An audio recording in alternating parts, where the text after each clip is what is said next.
किसान नेता राकेश टिकैत 27 अगस्त यानी आज चंडीगढ़ में 1 बजे प्रेस कॉन्फ्रेंस करेंगे।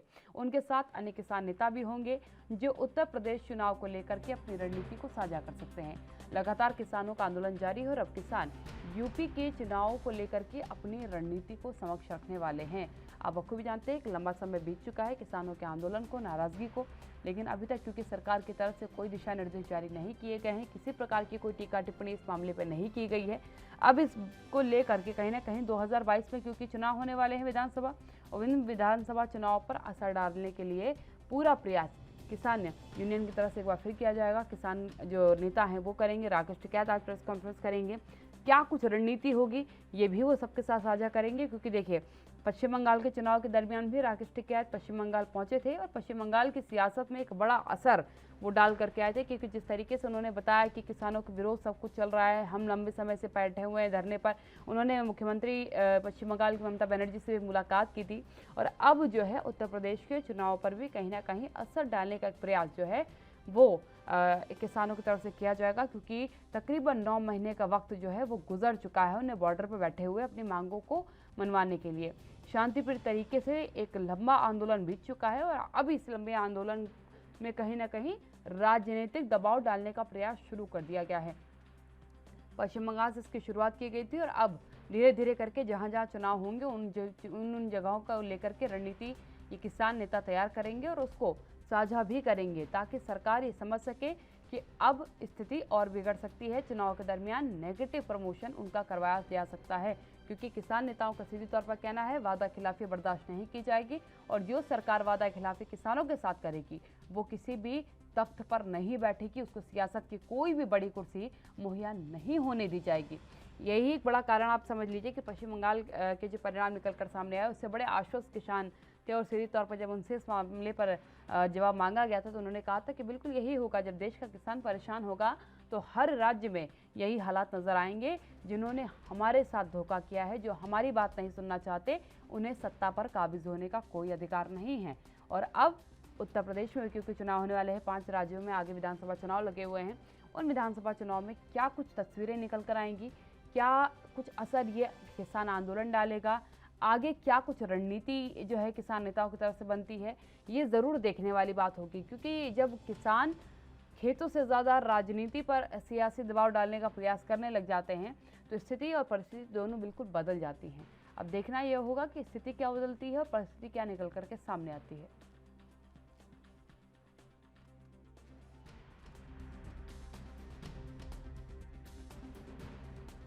राकेश टिकैत आज 1 बजे प्रेस कॉन्फ्रेंस करेंगे और यूपी में क्योंकि चुनाव होने वाले हैं और अब बखूबी जानते हैं कि उत्तर प्रदेश की भूमि से ही राकेश टिकैत लगातार आगाज करते आए हैं अपनी नाराजगियों को लेकर के। किसान आंदोलन को उन्होंने काफ़ी धार दी।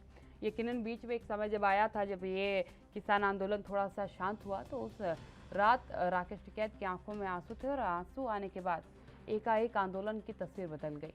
बड़ी तादाद में लोग पहुंचे, नाराजगी व्यक्त करी सरकार के खिलाफ, लगा कि सरकार मानेगी, लेकिन 9 महीने का लंबा वक्त बीत जाने के बाद भी असर अभी तक नहीं देखने को मिला है।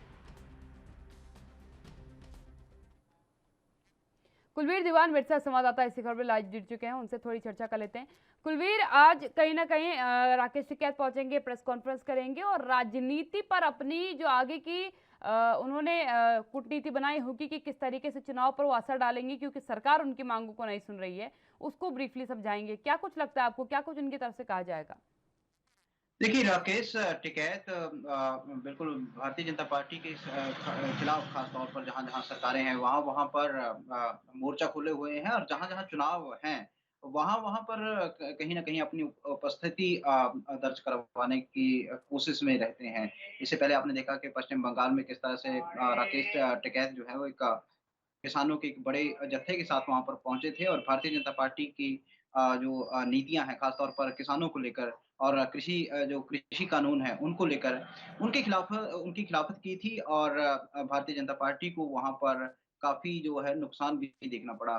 तो अब राकेश टिकैत या फिर इनके गुट के जो और किसान नेता हैं वो इस रणनीति पर हैं क्योंकि उत्तर प्रदेश में भी अब चुनाव होने जा रहे हैं। लिहाजा उत्तर प्रदेश में भी राकेश टिकैत अपने किसान साथियों के साथ वहाँ पर भी हो सकता है कि भारतीय जनता पार्टी की खिलाफत जो है उसके लिए मैदान में उतरे और ख़ास तौर पर इनका निशाना 3 कृषि कानून जो हैं उनको लेकर है और किसान ये माँग कर रहे हैं कि उन कानूनों को वापस लिया जाए। आज क्या रणनीति का खुलासा करते हैं क्योंकि राकेश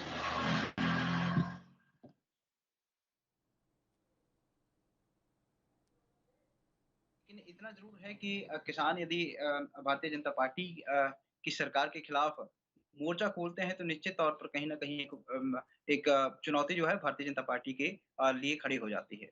बिल्कुल कुलवीर जी एक चीज़ और समझना चाहूँगी क्योंकि इससे पहले पश्चिम बंगाल के चुनाव में भी जो है राकेश टिकैत पहुँचे थे। वहाँ पर भी उन्होंने ममता बनर्जी से मुलाकात की थी और प्रयास किया था कि जो बीजेपी का सियासी समीकरण है उसे बिगाड़ सके। उत्तर प्रदेश के लिए क्या कहेंगे? क्योंकि उत्तर प्रदेश तो भूमि है राकेश टिकैत की।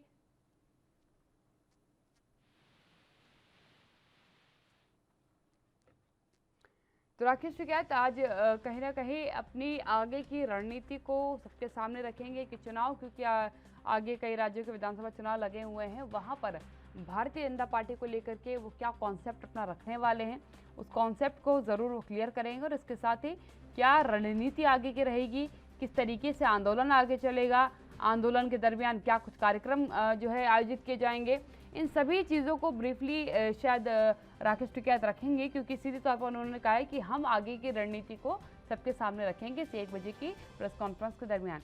प्रेस कॉन्फ्रेंस के दरमियान क्या कुछ तथ्य निकल कर सामने आएंगे, क्या कुछ बातें निकल कर सामने आएंगी, ये तो यकीनन देखने वाली बात होगी। लेकिन अब कहीं ना कहीं जिस तरीके से ये प्री इन्फॉर्म कर दिया गया है कि भारतीय जनता पार्टी की सियासी समीकरण को बिगाड़ने के लिए एक प्रयास राकेश टिकैत एक बार फिर करेंगे, तो क्या इसका असर सियासतदानों पे होगा, ये समझने वाली बात होगी कि कितना कुछ डर अब जो है भारतीय जनता पार्टी के नेताओं को लग रहा होगा। क्योंकि पूर्वांचल की जब आप बात करते हैं तो पूर्वांचल पूरी तरीके से सपोर्ट में है और लंबे समय से वो नाराज़गी भी इस बात को लेकर के जाहिर कर रहा है क्योंकि जिस तरीके से किसान नेताओं को ने आगाज़ किया, आह्वान किया अपने नेता जो किसान साथी थे उनका और उन किसान साथियों को आने नहीं दिया गया, ये जिस तरीके से उनका विरोध किया गया, बीच में गिरफ्तारी की भी कुछ खबरें निकल कर सामने आई थी, इन सब का कोर कसर जो है वो कहीं ना कहीं आज इस प्रेस कॉन्फ्रेंस में निकाला जाएगा। इस दरमियान कई बातें रखी जाएंगी, बताई जाएंगी कि किस तरीके से चीज़ों को नहीं सुना गया है। 9 महीने का लंबा वक्त बीत गया है, हम बॉर्डर पर बैठे हुए हैं, सरकार वार्ता के लिए तैयार नहीं है, हमारी शर्तें मानना नहीं चाहती हैं।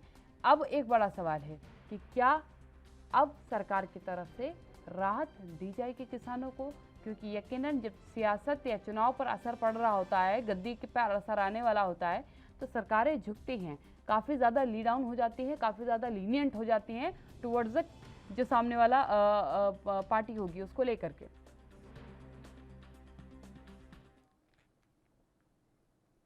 अगली खबर का रुख करते हैं। मुख्यमंत्री योगी आदित्यनाथ के ने निर्देश दिए हैं कि विभिन्न राज्यों में कोविड के मामले एक के बाद एक तेजी से बढ़ रहे हैं, हमें सावधान रहना होगा। अतिरिक्त जो स्थिति है उसे बेहतर करने के लिए हमें ज़्यादा सावधानी बरतनी होगी, कोविड प्रोटोकॉल का कड़ाई से पालन करना होगा।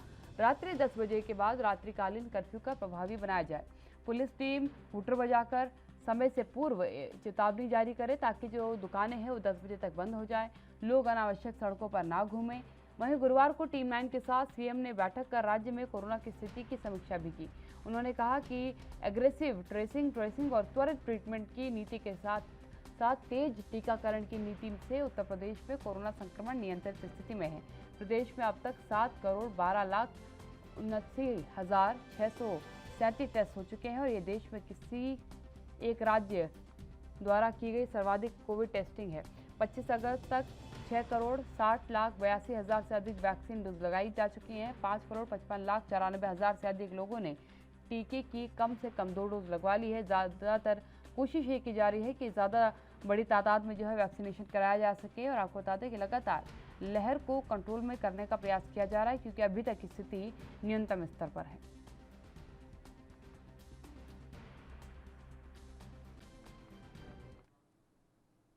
प्रदीप आनंद श्रीवास्तव मेरे साथ जुड़ चुके हैं, ब्यूरो चीफ हैं, उनसे इस खबर थोड़ी चर्चा कर लेते हैं।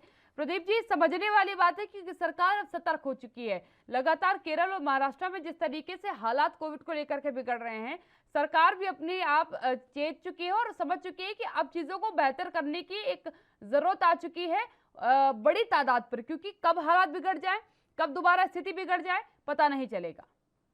जी बिल्कुल, जिस तरह से सीएम योगी ने टीम 9 के साथ बैठक की है और एक संदेश दिया है, एक निर्देश दिया है कि रात्रि में 10 बजे के बाद जो रात्रिकालीन कर्फ्यू है उसको और प्रभावी कराया जाए, क्योंकि रात्रि में अभी क्या है कि जो फेस्टिवल्स के सीजन चल रहे हैं और फेस्टिवल्स के सीजन में तमाम हुजूम निकलता है और अगर थोड़ी भी गाइडलाइन गलत होगी, अगर गाइडलाइन का पालन ये नहीं करेंगे, चाहे हम हो या कोई भी हो, निश्चित रूप से ये जो दूसरी तीसरी लहर है वो कहीं ना कहीं से घर कर जाएगी। इसको लेकर इसको प्रभावी बनाने के लिए रात में 10 बजे से रात्रिकालीन कर्फ्यू को जो है और प्रभावी बनाया जाए।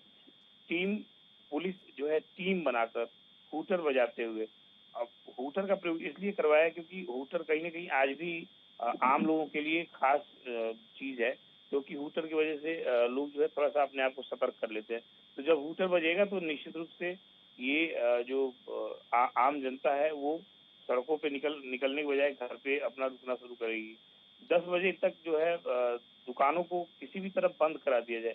अमूमन फेस्टिवल के टाइम में होता क्या है कि दुकानें लेट नाइट खुलती हैं, जो ग्राहक हैं वो आते जाते रहते हैं और ऐसी स्थिति में कोरोना गाइडलाइन की जो एक निश्चित समय सीमा है, जो एक निश्चित तौर तरीका है, उसको भी जो ग्राहक है, आम जनता, वो भूलती जा रही है। अगर भगवान न करे अगर ये तीसरी लहर फिर उत्तर प्रदेश में आती है तो संभलना थोड़ा मुश्किल होगा। इसलिए सीएम योगी ने ये निर्देश दिया है। हालांकि उत्तर प्रदेश में एग्रेसिव टेस्टिंग, ट्रेसिंग और त्वरित ट्रीटमेंट की नीति के साथ साथ तेज टीकाकरण की नीति से उत्तर प्रदेश कोरोना को पूरी तरह से कोरोना संक्रमण को नियंत्रण में कर दिया है। प्रदेश में अब तक करीब 7 करोड़ से ज्यादा लोग ऐसे हैं जिनका टेस्ट हो चुका है और यह देश के किसी एक भी राज्य में जो उत्तर प्रदेश के अलावा कोई ऐसा राज्य नहीं है जहाँ पे इतनी टेस्टिंग हुई हो। अपने आप में एक बड़ा नंबर है, ये नंबर 1 का नंबर है ये। अगर हम बात करें तो 25 अगस्त तक 6 करोड़ 60 लाख के आसपास के लोगों को वैक्सीन लगाई जा चुकी है। 5 करोड़ से अधिक लोग जो है टीके को कम से कम 1 डोज ले लिया है। तो एक जो खतरा है वो तो कम है, लेकिन बहुत जरूरी है कि जो सावधानियां हैं उनके साथ हम चले और उन सावधानियों के साथ ही हम अपने आम जो दिनचर्या है उसकी शुरुआत करें। जी बिल्कुल। प्रदीप आनंद जी, एक और चीज समझना चाहूंगी, क्योंकि नाइट कर्फ्यू को लेकर के भी एक बार फिर से खबरें आने शुरू हो चुकी हैं। क्या कुछ रूल्स इसमें बनाए जाएंगे, क्या कुछ नियमों के पालन जो है आम नागरिकों को करने होंगे, क्योंकि जब स्थिति बेहतर होने लगती है तब भी नाइट कर्फ्यू इंप्लीमेंट किया जाता है गवर्नमेंट की तरफ से, और अब ऐसा लग रहा है कि सरकार पहले ही नाइट कर्फ्यू लगाना चाह रही है ताकि स्थिति बिगड़े ना ज्यादा। देखिए, अगर नाइट कर्फ्यू आता है तो निश्चित रूप से जो रूल रेगुलेशन पहले थे वो अभी भी होंगे। 50 लोगों से ज्यादा शादी विवाह में किसी को जाने की अनुमति नहीं होगी। कोई धार्मिक अनुष्ठान सार्वजनिक तौर पर नहीं होंगे। कोई कीर्तन पूजन का कार्यक्रम नहीं होगा। तो अगर हम बात करें तो किसी कव्वाली या फिर किसी जलसे का आयोजन नहीं होगा। पब्लिकली जैसे कोई उत्तर प्रदेश में डोल का एक बहुत बड़ा आयोजन होता है, वो आयोजन नहीं होगा। रात में 9 बजे के बाद दुकानें बंद हो जाएंगी। तो ये सारी चीजें होनी है और अगर ये समय रहते हो जाएंगी तो निश्चित रूप से कोरोना की जो तीसरी लहर है उससे पूरा उत्तर प्रदेश कहीं ना कहीं से अछूता हो जाएगा, बच जाएगा और एक बड़ी उपलब्धि मानी जाएगी। बिल्कुल प्रदीप जी, लेकिन अगर व्यवसायियों की बात करें, दुकानदारों की बात करें, क्या लगता है आपको, क्योंकि राजधानी लखनऊ की अगर बात की जाए तो वहाँ बाजार जो सजता है वो अक्सर रात को ज़्यादा सस्ता है, रात को ग्राहक बड़ी तादाद पर आते हैं, इसीलिए उसको एक तरीके से कह लीजिए कि नवाबों का शहर भी कहा जाता है, क्योंकि रात तक बाजार का चलने का काम रहता है, 3-3 बजे तक बाजार चलता है। उन व्यवसायियों का क्या कुछ कहना, कितना कुछ नुकसान होगा अगर ये रात का कर्फ्यू एक बार फिर लागू किया जाता है तो? देखिए, एकदम आपने सही कहा कि 3-3 बजे तक कई ऐसी दुकानें हैं जो पूरी रात चलती हैं। शाम को 8 बजे से लेकर सवेरे 6 बजे तक वो चलती हैं और खासकर से गर्मियों का जब सीजन होता है तब, क्योंकि गर्मी में अमूमन लोग दिन में निकलते नहीं है, शाम को निकलते हैं। मीना बाजार की अगर बात करें, वहाँ भी रात में 8 बजे के बाद ही चहल पहल होती है। अब ऐसे में अगर हम व्यवसायियों के नुकसान की बात करें, नुकसान तो होगा, लाजमी है नुकसान होना, लेकिन अंदाजा लगाइए कि एक बड़ा नंबर अगर उस बाजार से संक्रमित होकर निकलता है। तो पिछली बार हम सबने देखा है, झेला है कि लखनऊ एक सेंट्रल पीक पॉइंट बना हुआ था, जहाँ पर प्रतिदिन कम से कम औसतन 20 से 25 मृत्यु जो है एक क्षेत्र में हो रही थी। तो कम से कम वो मंजर ऊपर वाला ना लेके आए उत्तर प्रदेश में। इसके लिए व्यापारियों को भी थोड़ा सजग रहना होगा। नुकसान थोड़ा सह लेंगे, क्योंकि अगर जीवन है तभी आगे कमाएंगे। तो ऐसा जो कुछ व्यापारी हैं या board of chamber of industries के जो चेयरमैन हैं, उन लोगों का भी कहना है कि हम सरकार के इस फैसले का स्वागत करते हैं और हम सरकार के इस फैसले के साथ चलेंगे। बिल्कुल प्रदीप जी, एक और चीज समझना चाहूंगी, क्या कुछ और सख्ती भी जो है अब सरकार की तरफ से सोची जा रही है करने के लिए? जिस तरीके से आपने बताया कि नाइट कर्फ्यू को लेकर के विचार किया जा सकता है, कुछ और चीजें हैं उन्हें लेकर के विचार किया जा सकता है, और किस प्रकार की सख्ती सरकार की तरफ से की जा सकती है? अगर हम बात करें तो जो पब्लिक, जितने भी पब्लिक ऐसे जगह हैं जहाँ पे पब्लिक का मूवमेंट ज्यादा है, जैसे पार्क हो गया, चिड़ियाघर हो गया, या फिर स्विमिंग पूल्स हो गए, वाटर पार्क हो गया, वहाँ पर अभी जो उसको भी सरकार ने शुरू तो किया है एक शर्त के साथ, लेकिन हो सकता है कि वहाँ पे उन शर्तों के साथ और कड़ाई कर दी जाए, और या फिर हो सकता है कि कुछ दिनों के लिए, क्योंकि देखिए पिछली बार जो स्वरूप था कोरोना का वो किसी और महीने में आया, उसके बाद इस बार किसी और महीने में आया, और अब की बरसात के बाद आने की उम्मीद है। तो हो सकता है कि कुछ दिन के लिए वाटर पार्क और स्विमिंग पूल, मॉल, इनको बंद कराना पड़े। और जब तक पूरी तरह से प्रिपेयर उत्तर प्रदेश सरकार नहीं हो जाएगी, जब तक पूरी तरह से आश्वस्त नहीं हो जाएगी, निश्चित रूप से जो सतर्कता है उसको देखते हुए इन जो भी पहलू मैंने आपको बताया, जो भी पॉइंट्स बताए, इन पे वो काम कर सकती है। और ये काम जरूरी भी है उत्तर प्रदेश के लिए। बहुत बड़ी आबादी है, बहुत बड़ा घनत्व है आबादी का, तो कहीं न कहीं से उत्तर प्रदेश को थोड़ा सा सतर्क रहना होगा। और बिल्कुल, धन्यवाद प्रदीप जी मेरे साथ जुड़ने के लिए। प्रदीप आनंद श्रीवास्तव, ब्यूरो चीफ यूपी से मेरे साथ जुड़े हुए थे। यकीनन सरकार पूरी तरीके से आप कह लीजिए कि प्रयास कर रही है कि बेहतर स्थिति को जल्द से जल्द कायम किया जा सके, क्योंकि अब कई जगहों से खबरें आनी शुरू हो चुकी हैं कि बड़ी तादाद में कोरोना संक्रमित मरीजों की संख्या मिल रही है, जिसके बाद यूपी सरकार कहीं ना कहीं पहले से ही सतर्क हो गई है।